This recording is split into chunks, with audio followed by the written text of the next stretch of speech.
uhlala la usathane uhleli khona ngizokutshela ukuthi unegama elilodwa eyafeke zokuthela uJesu mhlala esephambanweni wayengafeli ukuthi uqhubeke ufana nasekuqaleni wayefeli ukuthi unyuke uzothi impilo yasenkulunkuluwini.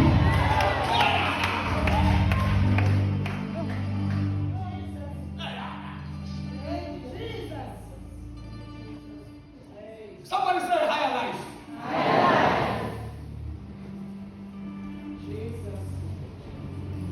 We need to tutor you. Sikututhe, sikutransporte, sikusela ukulafeka khona. Hallelujah. U-Adam manje beqeda ukuthi isithelo bakhuluma into ethi Nkosi uNkulunkulu Adam kuphi na? Uthi ngizwe izwi lakho ngabala ukuthi ubalekile. Uthi hayi no, sibona ukuthi khambaza ukuthi ubani oshojayo.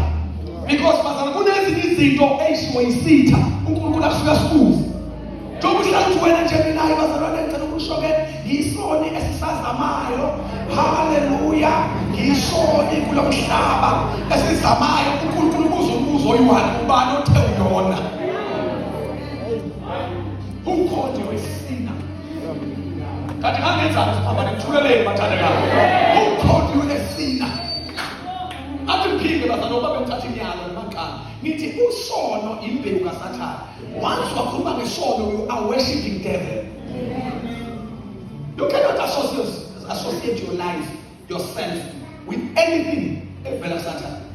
Usukaba ukuthi uyithoka phambi kababa.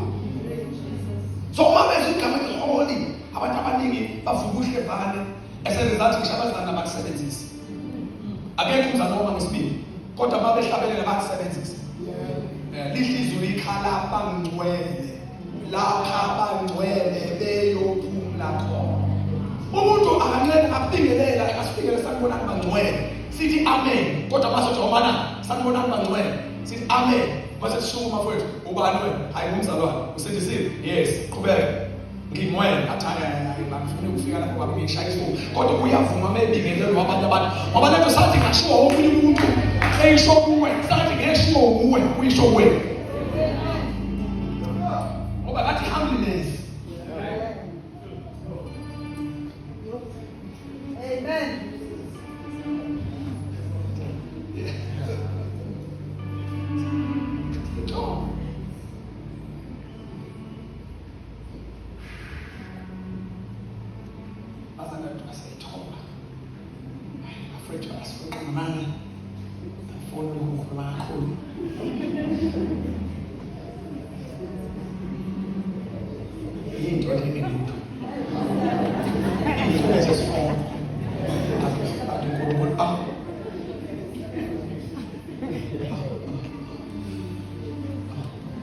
So the word bathandeka igama lethu holy alisho into eningi engasizeka phela kwaleyo ocabangayo lisho ukwahlukaniselwa uNkulunkulu.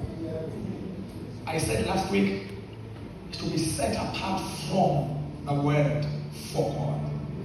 Amen. Because bathandeka to be set apart from the word for God.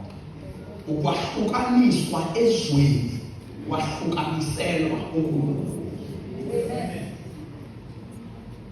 Manje ke mawuthi masizwe uzothi igama elithi ngcwele okwazi ukuthi lowo umuntu ohlukanisiwe wahlukaniselwa ubani bathandekayo ungaze ngithulele umuntu ohlukanisiwe wahlukaniselwa ubani bathandekayo igama elithi holy alona igama lokuphapha nokuphakamisa abantu abayishaya ifuba no. But identity. This is our identity. Yona nto esiyiyo nasezulwini esaziwa ngayo. Holiness is our identity. Kuluma, holiness is our identity. What is women in class now? What is holiness? Holiness is our identity. Hallelujah. The identity yethu ilona lotigama usathana wahluwe fake. Uma singalisebenzisi akusetshenziswa umuntu wesulu iflothile so uma nathi siliyela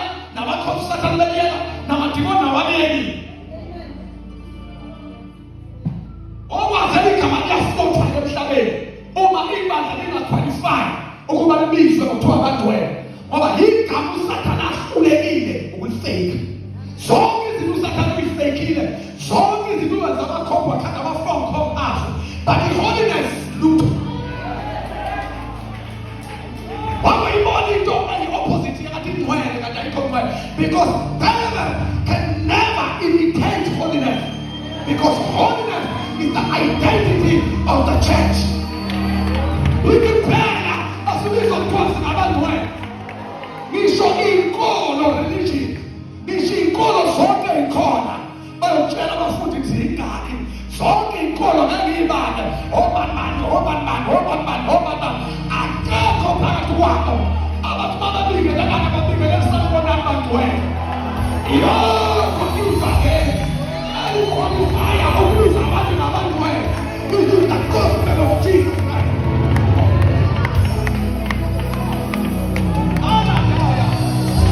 Listen, yithi kuphela abangcwele sono, kanti yithi kuphela abangcwele. Khuluma kanti yithi kuphela abangcwele. Obani abangcwele? Khuluma obani abangcwele? Obani abangcwele? This is the only. Uma sinqaba igama lomngcwele.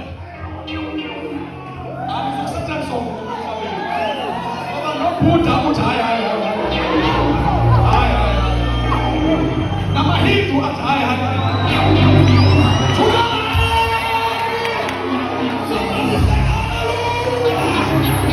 somebody say yes Lord.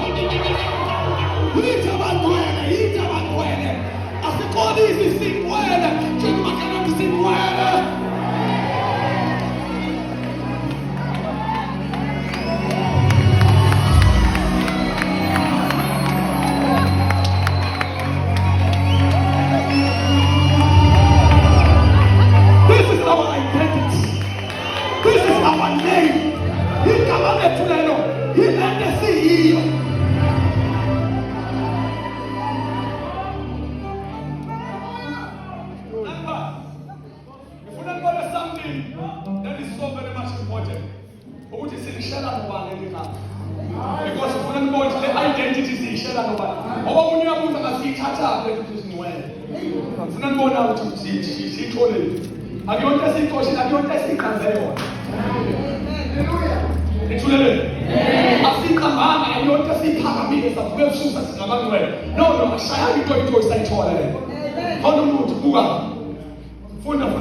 As he who called you, but as he who called you is holy. Ungashintshwa lezi zingisi la uzofunda ngomlomo. Kodwa njengoba wangibizayo engcwele. Wow, onbiza unjani? Ungcwele. Onbiza unjani? Ungcwele. Usho uNkulunkulu esikhonza unjani? Ungcwele. Ubaba wethu unjani? Ungcwele. Ubaba wethu unjani? Manje abazana uzozala into enjani? Akakwazi ubaba ngcwele, abantwana bangabingcwele. Njengoba ubaba engcwele nami ngcwele. Somebody say hallelujah. Show the he is. I am.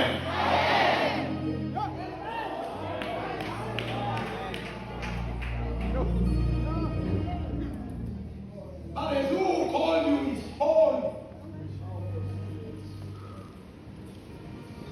Let go holy. Sit at the bar. Amen. And also, are you choosing us? Maulini baleke igama lomngcwele ngoba engathi ubaleke egameni lomngcwele ubaleke ezalweni. Ubaleke identity yasezulwini. Ukuthi ayinkulunkulu angizalwanga kuwe. Awukwazi ukunqaba isidi yomuntu ozalile.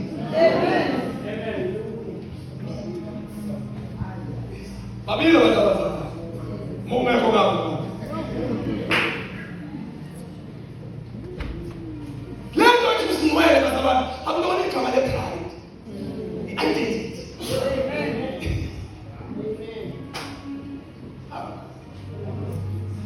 I'm committed to in a very good and positive way. Abantu balibala igama lomngcwele ngisho ungekho sona abasenzayo.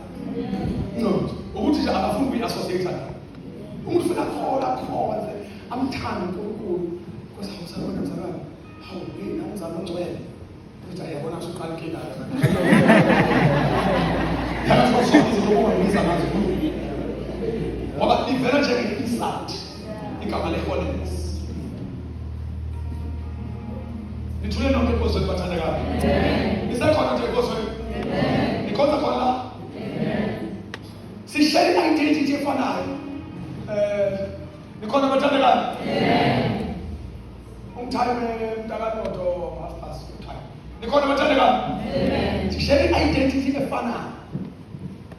Muthethe ngesandla nje. Share identity efanayo.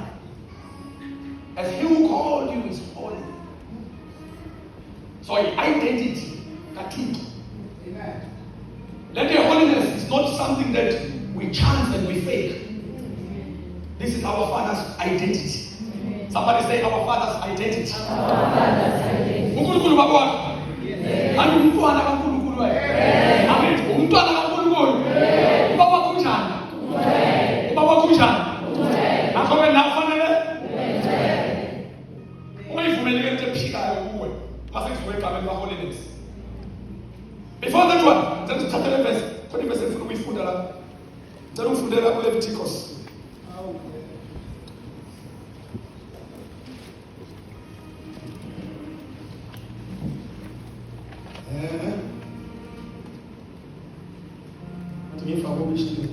Leviticus chapter number 1.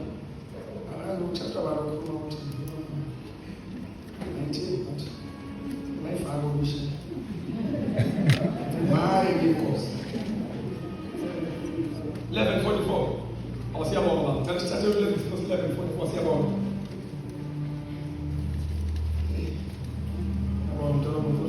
Udahamba tuthule.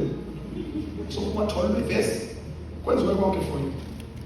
Ngokuba nginguJehova uNkulunkulu wenu. Yes. Ngalokho zigcweliseni. Awuntolomkhulu. Exactly. Lebe before. Funda kanjani funda speak. Ngokuba nginguJehova uNkulunkulu wenu. Ubani lo? Ubani? Jehova. Ubani? uNkulunkulu wenu. Ubani phela ngokuba ngingu Jehova. Ubani? uNkulunkulu wenu. Ngingu Jehova. Ubani? uNkulunkulu wenu. uNkulunkulu wenu. Yebo. Ngalokho zigcweliseni. Wow! Utbafatu ngicela share identity efanayo. Because I am your God. Zigcweliseni. Yes. Nibe ngcwele. Hallelujah! Nibe njani? Ukitho yalaphana nginguJehova uNkulunkulu wenu. Amen. Usethi ke zigcweliseni usho ukuthi uyakusebenza. Mase nibe ngcwele. Sigcweliselani ngokuba nginguJehova uNkulunkulu wenu. Shuthi Jehova uba benjalo nami ngilona ufana nobaba. Ngoba lento ngcwele has nothing to do with people. Bazalwane bami ayihlanganisi kangaka abantu bathi ithele. Sezongcwele. Ungcwele kahle obuwakho noNkulunkulu. Ngenxa yokuthi uNkulunkulu wangcwele nami ngizoba ngcwele. Because of my God. Because angifuni ukuba nolimi ofuzo lomunye ubaba. Ngibe ngizaba umunye. Ngalokho ngicela nibe ngcwele ngokuba mina ngingcwele. Somebody say amen. Let us ngcwele identity kababa. This is our Father's identity. Amen. Is that something God? Yes, let us ngcwele identity kababa. Should mangithi nje bathandekayo ngcwele ngiqonde ukuveza ukuthi uNkulunkulu wami njengoba uNkulunkulu wami kahle mawuphila impilo yokungcwele usukushumayela ukuthi uNkulunkulu baba wakho ngishuma ngazo nje indlela zokuthi uzele uNkulunkulu zibonakala ngobungcwele. Ubungcwele buyasho ukuthi uzalwa ubani.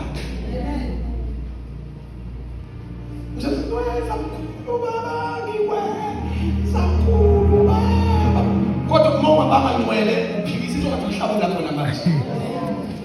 Ngoba i-whole life iyona eshoyo ukuthi God is my Father. Because holy life, holiness, i-identity kaNkulunkulu wethu. mese kuba i-identity yethu. In all of our great teachings, bathandeka amandla sophinde siwenza as a revision in this church, sasikhuluma nge-authority and identity as the main njengento etargetwa usathane empilweni zabazalwane. Usathane target yakhe yokuqala so identity. Ulahlekelwe ukuba nguwe nokuzazi. Ngoba ayikho into eqiniso usathane emlimazayo njengobuwena identity njengalento yiyo. Ngoba usathana akakusaba uma usuhlabelela akakusaba ucula usaba lento yiyo. Singalazi ubaba egameni kaJesu that ukuthi nje ngiqhamuka manje qhamuka umzalwane ongcwele akaboni umzalwane usathana ubona uNkulunkulu ngoba ungcwele identity kaThixo.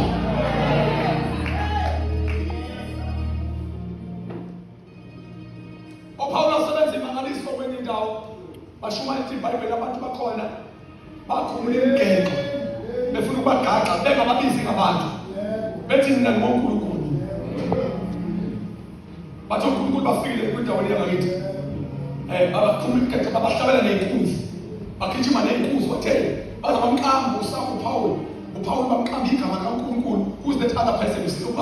uBanaba bamnika uSila noma basebehluka okay Yesu uBanaba bamnika igama athi wena ngenxa ukuthi usingaphansi kancane kaPawulo wena igama lakho uNkulunkulu omkhulu kodwa nawe bathe akusiba abantu labathi uPawulo kahleli ngabafowethu badabula ingomo zabo uPawulo bathi kahlena ngaze kwenziwe thina abadala edutsheni singabantu nathi sifana nanithitha lapho ukuthi umuntu bathi namandla anibona abantu akuyona isemon enza lokho inkazulo yokugcina.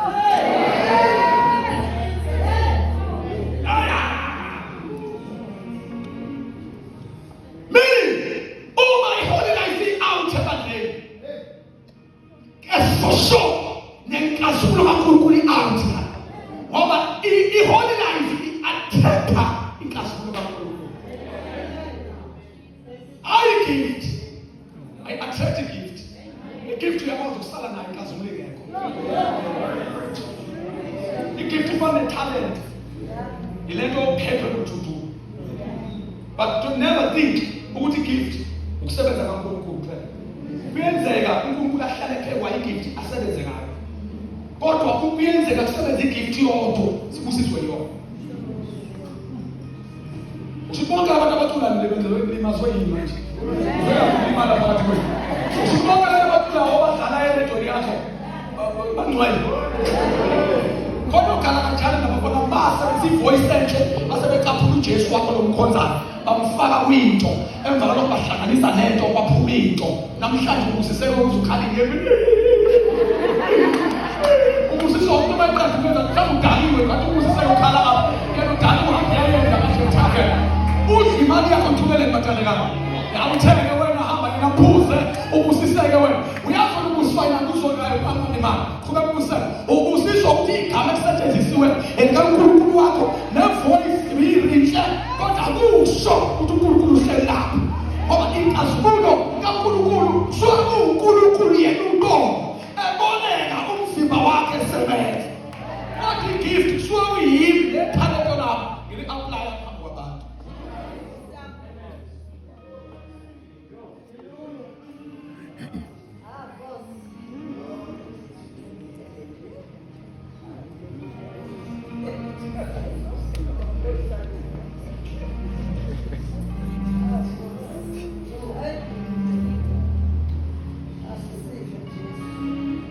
So holiness, the identity, the holiness is the identity that for I am the Lord your God. You shall therefore consecrate. You shall therefore consecrate yourselves. Set yourself apart. Consecrating. Yeah. Set yourself apart for God. And you shall be holy. Message for I am holy. Say, as Sean said, say it once more again. Okay, let's jump to. Let's go back to my verse. Where is it now? Utigen, Namigen, Kidwell, John Oba, nani enjani bathandekayo njengoba ukuthi nani bangcwele. Number one is i-holiness, i-identity. Yona so uNkulunkulu asibizele kuyona. Number one, utasifunda no-Isaiah 35 verses number 8. So then I'm 1 Peter 2 verses 8. Ngikhuluma 1 Peter 2 safika ngena ngoba osho ukuthi akaze kufike etheni. Amen. Asambe ngisebenzisa futhi izami kana Kuyakuba khona umendo nendlela. Kuyakuba khona umendo nendlela. Funda discipline lapha ngafaka izulu. Eyakuthiwa indlela yobungcwele. Kuyakuba khona umendo nendlela okuyakuthiwa indlela yobungcwele. Kodwa kushomala ubungcwele unyaka wonke ngelisonto. Likhona emathandekayo. Kuyakuba khona umendo nendlela okuyakuthiwa indlela yobungcwele. Yebo! Olileyo akayikhamba. Inkinga umgwaqo ohamba abathile kuphela. Lithi iBhayibheli, a highway shall be there. Abantu abazuma umgwaqo omkhulu highway. Ikhona emathandekayo. Ngapha ngithi khona umango osuthi highway. Ikhona emathandekayo. Ngapha ke nina iqwaba khathala ngapha hotel. Thina ngaba shawo umango osuthi no Osborne sesivalile. Thank you. Bakunathi ndawo. Osborne Road, baqeda lapho sithi mango sothi kambe lokho ayifika phela nawo la yakho. Highway shall be there. Somebody say amen. Yes, umgwaqo omkhulu yakuba khona umendo nendlela. Highway shall be there. Message a road. Message and it shall be called the highway of holiness. Khona bathandekayo. Ayazina mahazataya. Mini bathandekayo. Lendlela yobungcwele bathandekayo. Indlela edesignelwe abathile. Awuhambi ke lapha yabona umngcwele nakhamba bathandzana. Khona bathandekayo. Awuyithusula lapha. It shall be called the highway of holiness. Abantu abaningi bacabanga ukuthi umpostoli uyazi. Ngazo njani? Okhethani ukuthi ngesiZulu ukhetha iphele emasini. Kodwa kusho iBhayibheli, the unclean shall not pass over it. Somebody say amen. The unclean, meaning abangcolileyo abekuhamba kuyo. Indlela le othi uzama ukubeka unyawo xa usitrinywe uthekwe. Uyabuyelwa ibandla ekwazi ukuyiphinga nokuyihlambulula kulezi iy'nsuku. Lithi iBhayibheli ongcolile ngeke ahambe kule ndlela. Akuyona indlela yodictomenheli, kodwa indlela yabantu abayingcwelisile basahlukanisela uNkulunkulu. Lithi iBhayibheli iyakuba khona-ke leyo ndlela nomendo.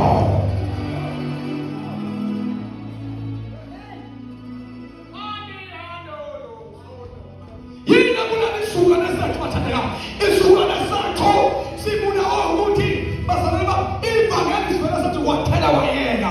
Akukhona wathela wayena evangeli bazalwa. Kodwa ivangeli line highway, lunendlela yakhona. Kuhamba abantu indawo yabangcwele. The unclean shall not pass over it. Akho kuhlelo omunye la kuhlelo iBhayibheli ngemehlelo. The unclean. Yeah, even minded, the unclean.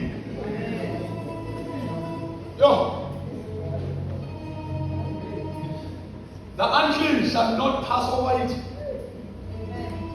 So you need to check yourself. Ingakabazana abahlabela iinkomete bakudala bethi mabanga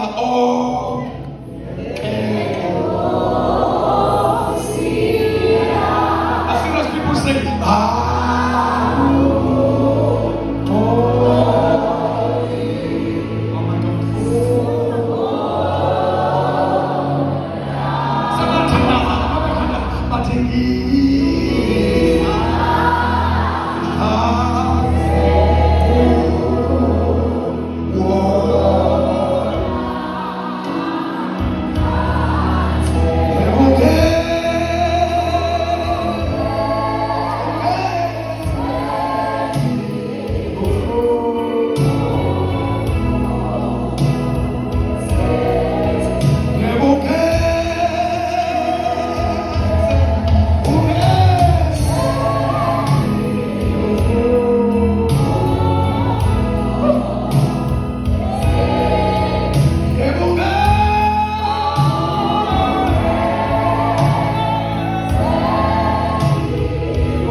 The unclean shall not pass over it. Message, but it shall be for others. But it shall be for others. Oh, I wish I can get another version. But it shall be for others. Message, whoever walks the road, although a fool, shall not go astray. Chwa abahamba kuyo noma beyiziwula kodwa abaduli. Yazi thini iBhayibheli kwa holy life ngishisiwula sakhona sine direction. Thini iBhayibheli yona. And a great road will go through that once a desert land. Okay. And it will be named the highway of holiness. Somebody say highway of holiness.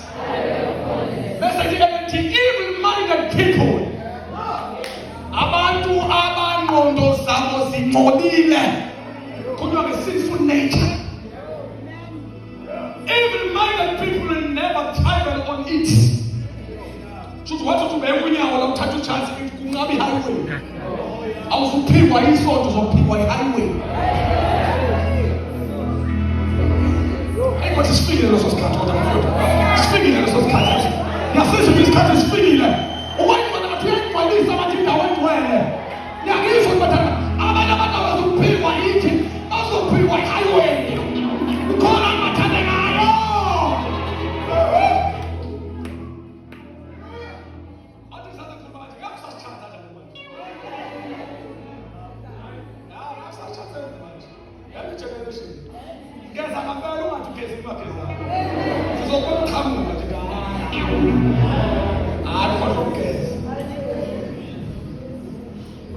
That's why mhlambo uNkulunkulu eqinisa lezi zinto. Ibandla lilimele ngabantu. Ebesicabanga ukuthi bayinto abantu abasile. Ngoba into ebulala ibandla kakhulu yipeace. Eqobo isikhumba sethu. Abantu abaningi abangama-victims belinyazwa abantu ababecathi banoNkulunkulu. Babona uma besondele eduze kwabo umuntu ekhipha imaski phambi kwabo.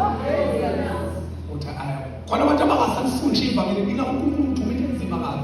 Kunabantu ofanele ngiyoba siyobaqaqulula ngegama likaJesu. Sibashiwe sibakhumbuze ukuthi hayibo iyaphila lento. Basekhona abantu abaphiliswe. Ngoba sikhonza nabantu abalimele. Beminyazwa abantu ababegqoke ingubo yobupriest.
abalimazi bona balimaza even the generation to come.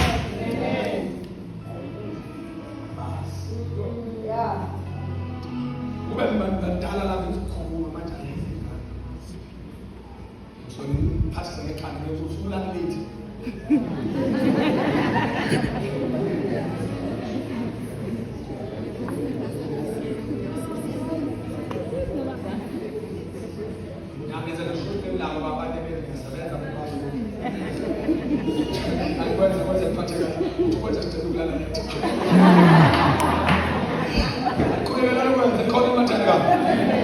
As poor and evil-minded people will never travel on it.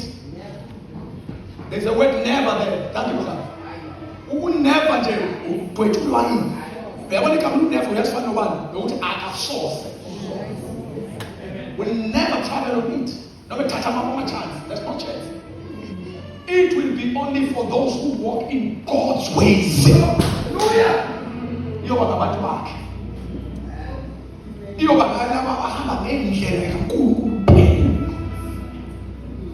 my goodness, hallelujah. Fools will never walk there. Somebody say amen. I know you think you're welcome with you.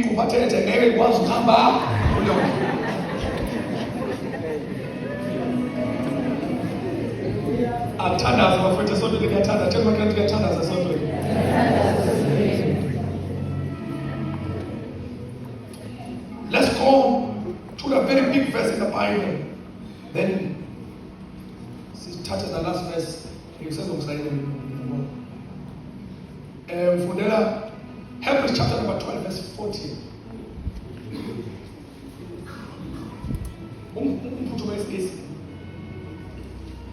The TV screen, see that this is message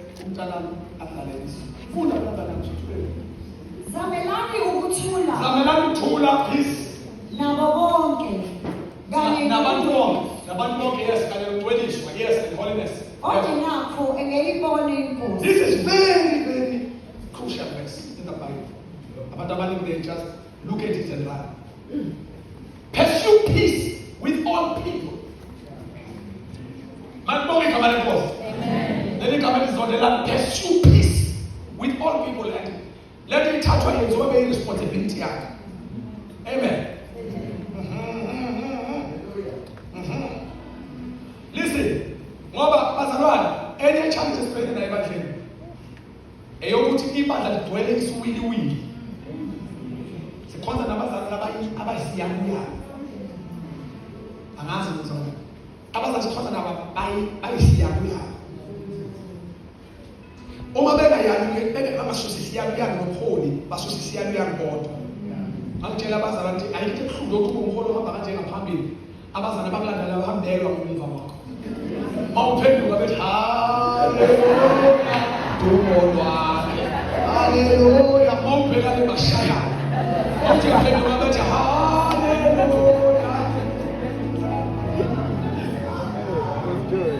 Amanye amaklasi ebesiwano benjalo, sasithola ithuba la ngilele hamoni. Lothi ngihlatsana ngothuli. Ngesizolo nalo klasi. Ngoba lento yenje ukuthi ngiyadivayidana nabazalwane ngixabana kodwa nihleli ngama-groups la nisifani naye ngizisebenza. Yayidente ngibona lento. Yabona ukuthi umuntu omkhulumisa nje. Umuntu abathe sizozobuluke nesipasta. Haya. Elama fusa ama-tongues. Ukuthi ama-tongues anamano kuzanamatu sama-frame. Noma la uthini mhlawumbe ewu-4 zebele future. Number one, there are tongues of men. Khona iy'limi zabantu ngokwelo scripture, tongues of men. If we speak that tongues to usukhuluma address abantu, there are tongues of angels. Mase kuba khona ama-tongues abizwa kuthiwa ama-mysteries. Lezi ukhuluma iy'fihlakalo noNkulunkulu. Futhi uma ukhuluma in tongues, it's either you are talking straight to God or ukhuluma negilos. Because there are tongues of angels. In languages wise igilos. Khona umuntu okhuluma in tongues, uNkulunkulu activate ama-angels ukuthi ekhuluma ecommunicate nama-angels. Wayisebenzisa yiphi language uDaniel? Which language is it? No, ibhala lesizulu kuwe noma ngesingisi noma ngesebhele. Iyiphi language ayibabeyisebenza kahle sebehlangene kaDaniel usifaka 21 days fasting. Now Gabriel sayafika ukuthi ngifile. Kade babezelwe ingelosi yomkhathini lapho manje prince of what is called the prince of Persia emkhathini. Ngicela ukuze which language esetshenziswa lapho? Because only language oyikhuluma uma ukhuluma nengelosi, angelic language. Then we call the tongues of Kuruma, direct Kuruma and Kurukuru. That's what we call the tongues of men. The other thing is, issues that are dimensions come from Kurukuru, under 3 dimensions. Kurukuru is open. Sometimes Kurukuru is doing himself direct to your life. When the pieces, the people are coming to impact all this out. Because it's starting Kurukuru is to come in and angels to come to you. That's what we call that tongues are tongues of men, or else always touch. uNkulunkulu esenza that dimension yokuhambela impilo yakhe asebenzisa umuntu. Uma usathane sisiwili phakathi kwabazalwane usukela nama-answers. Ngoba any answer uNkulunkulu usebenzisa umuntu ukuthi to-answer you. uNkulunkulu kodwa asebenzisa umuntu. Pursue peace with all people. Ngokhalela umuntu kanti uyi-answer.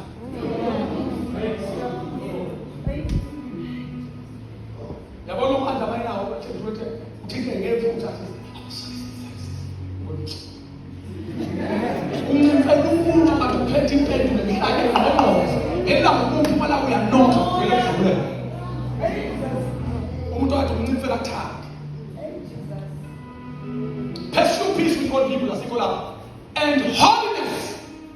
Lezi zinto ziyaphesuka abafowethu. Peace and holiness. Umzalwane kufanele athathe responsibility. Izinto lezofuna usukume indlela lesizulu sakithi zondelana ukuthula into ofana uyisukume uyisebenze ukuze ube nokuthula nabantu khonto ofana uyenze yebo ukuthula nabantu kulala listen ukuze uhlalisane nabantu kahle ufana uthathe responsibility be ready to forgive be ready to overlook kodwa izinto ofana uyi-overlook ushafana uyibona uyibonile be ready iba ready khona bathandana iba ready ukuxolela iba ready ukuyibuyela iba ready ungathathi noma yini eshiwa ngomunye umuntu kuwe musekhona ngoba khona abaxabanisi khona abantu nje abamsebenzi wabo nje bathola udoti bahlala bengathi udoti nje basebenza ngodoti bathola udoti bafika bazokuthula kwabo babuye bahambula nje udoti futhi somewhere cha ukushintsha ligama kadoti yilo right bazokuthula kwabo ugcine kwakho sekwadaming area njalo kutshela izinto ezinegative mawuzohlangana naye manake khona kuphathele khona ufika uright ulikeka ujabule njalo njalo ashiya ukhala everyday awudingi umuntu Mamko with all people and holiness.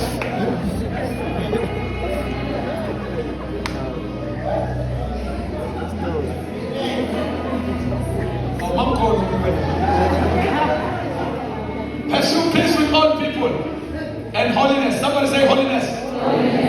Verse 17. Without which no one will see the Lord. Shuthi uma ungezi nomncwele inkosi ngeze ngibona. Uyayigcina isonto wethu. Uyizwa ngendaba iculo, isonto ishunyayela kodwa uyibona to. Holiness is requirement yokumbona uNkulunkulu. Some say Petro was a talas prophet. Tell me seriously about it. Engangithemba ukuthi ngizobakhulekela kahle. Amhlanje sawubani ngomsebenzi. Hamba second 1 Peter 2.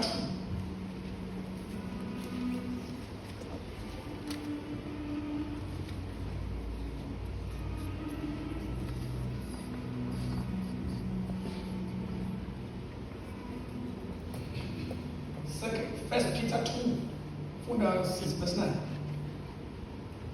Kepha mina ngiluhlanga olukhethiweyo. Whoa, nayo identity esesiyathandaza ngawo manje. Nina nini? Ngicela uyipersonalize le. Thank you. Nina liluhlanga onjani bathandekayo? Yes. Oyipersonalize ke ngisho uthanda mina. Liluhlanga. Olukhethiweyo. Somebody say amen. Yafunda sisi usengikhethela usisitopini. Kodwa ube ngifuna ukuyithayima la maseqedwe ngikhethe. Funda sisi yasikhamba. Ubupristi obobukhosi. Yeah, the royal priesthood come. Isizwe esingcwele. Uchazwa wena la a holy nation. Abantu abazuziweyo. His own special people. Ukuze nishumayele ubukhosi balowo owalibiza. Niphume ebumnyameni. Ningene ekukhanyeni kwakhe okumangalisayo. Let us go straight to ngicela umenzela nge-NIV. Mani nayo ntusi. Kodwa ufuna ukuyibuka nje lapha ebalekile NIV eyishilo. Siyona la. Lithi NIV, but you are a chosen people. Somebody say chosen people. Chosen people. Hallelujah. Yayisithi ke a royal priesthood. Yayisithi ke a holy nation. Sure. Yayisithi ke God special possession. God special possession. Are you going to that church? Amen. Then possessions, because I wanted to talk something.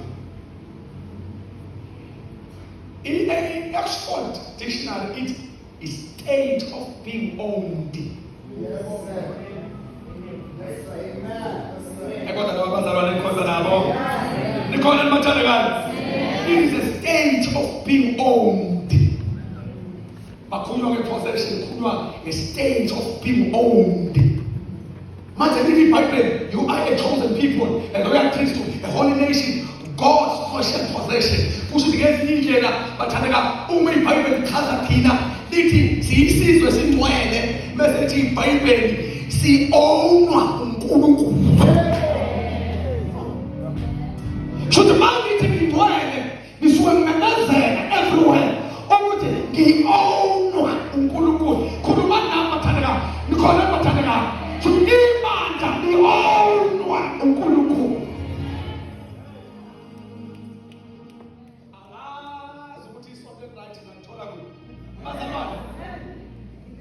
Listen. Le phone engapostoli uyazi ngabani phone? Should le phone ngiyayi? Oh. Le phone ngiyayi? Oh. Njoba i-owner yimi, akekho noyedwa phakathi kwenu la one-right yokuthi athinte nefoni yami ngaphandle kwami.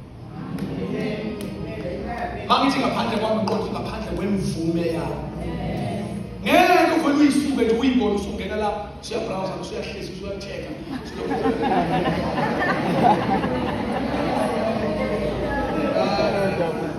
siyabona usuku WhatsApp mabe khona rara sudlala uFacebook bakule phone ngoba le phone bavane bami ine owner. Angazobane bashumayeza ufuna abantu basingcwele kusho ukuthi ngezindlela bathandeka ezindlela ngisho uthanda kangakanani ukufuna ukungena efoni ukwenza as long as iboni khona. Yazi into ozodlalela kuyona yini ungadlalela into engenayo umnikazi kodwa enge-owner yayo. Ngizakuthontshela wena uSathane namadimoni akakwazi ukudlalela kuwe ngoba sine-owner. We are God's special possession.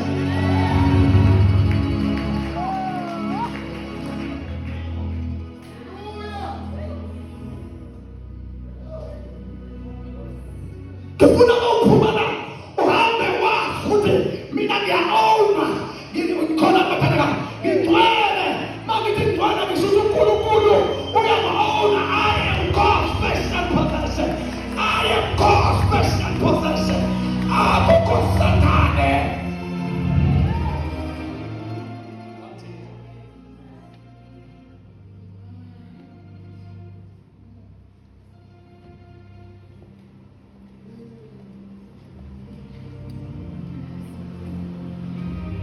God's special possession. Ngicela ukuthatha le version yes. Oh God. Are we NLT?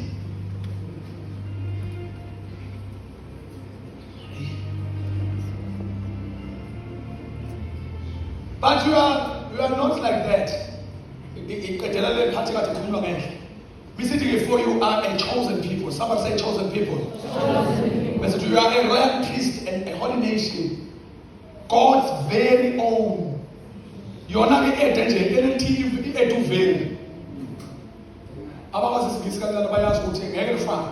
Not God's own people, not God's very own.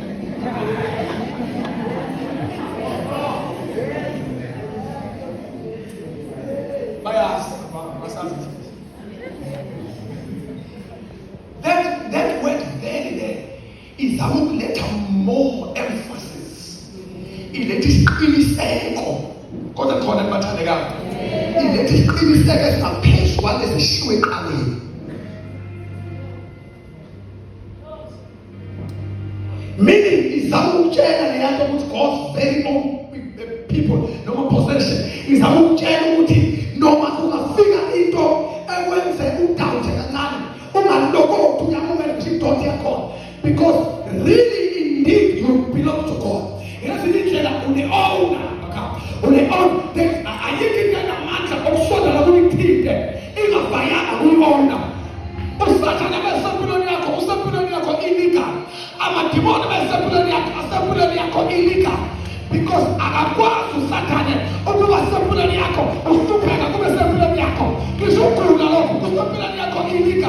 because we are all one.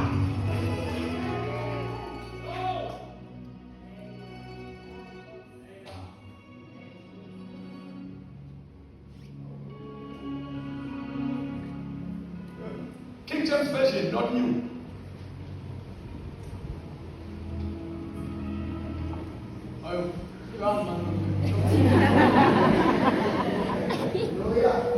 Oh, for a child.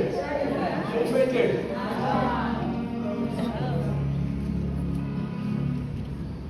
The child for 100 years.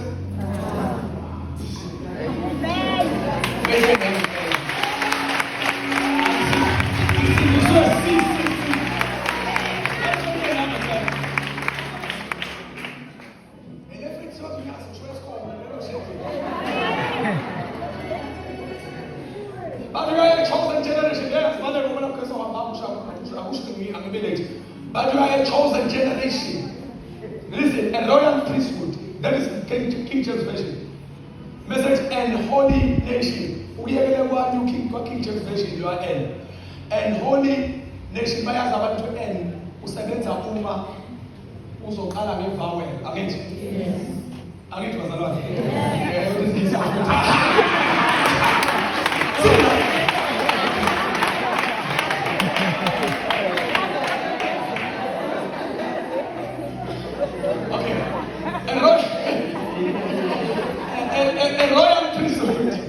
A royal priesthood, and holy nation. Message to again, a peculiar people. Not that we can make it whole, a peculiar people. The fully come like a peculiar people. Last day, Robert Monsu. But let me go and visit dictionary and check peculiar. Listen, peculiar to different to what is normal.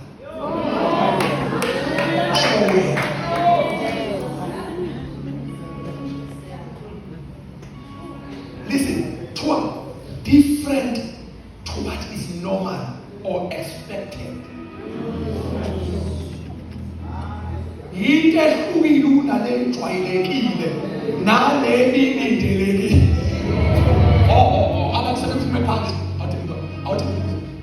But you are a chosen generation. You are a royal priesthood. You are your identity. You are a holy nation. What's our family call a peculiar people? Master culture of peculiar is something that is different from what is normal. You are normal. You are abnormal. Someone are abnormal.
from what is normal or expected.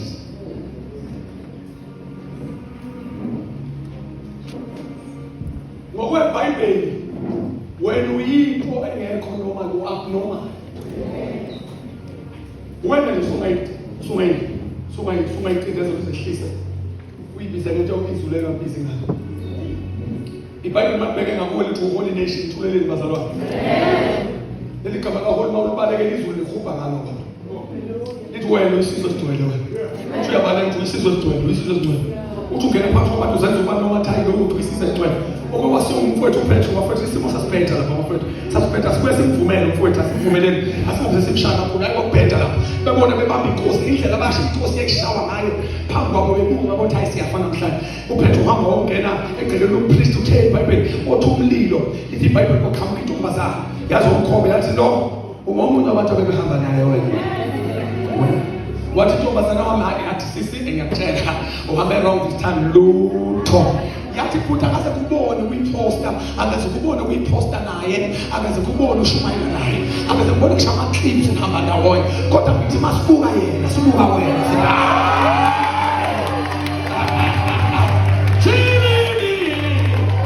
Ithi le ntombazane mana, le ntombazane suke niyithathe nijahe ngene. Ithi le ntombazane sangibabuke bonke. Ithi le ntombazane sangibabuke bonke laba. Uyabona laba ngibabukile lo baba ngimbonile, nalo uyangibonile hayi. Mangibuka yena, ngibuka lo baba ayakufana. Mangibuka lo baba akufani. Mangibuka lo baba akufani. Mangibuka lo baba ngibuka inkosi ayakufani.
You are holy.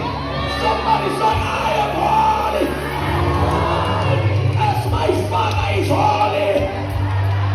I am holy.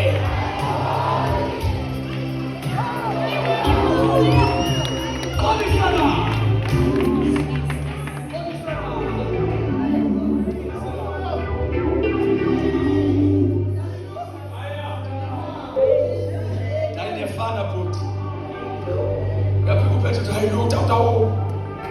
Kutenda usiza la mtu. Omakhuluma nje ngathi wenqo. Engathi uzama ukuphika vele wenza izinto zibe worse. Uye.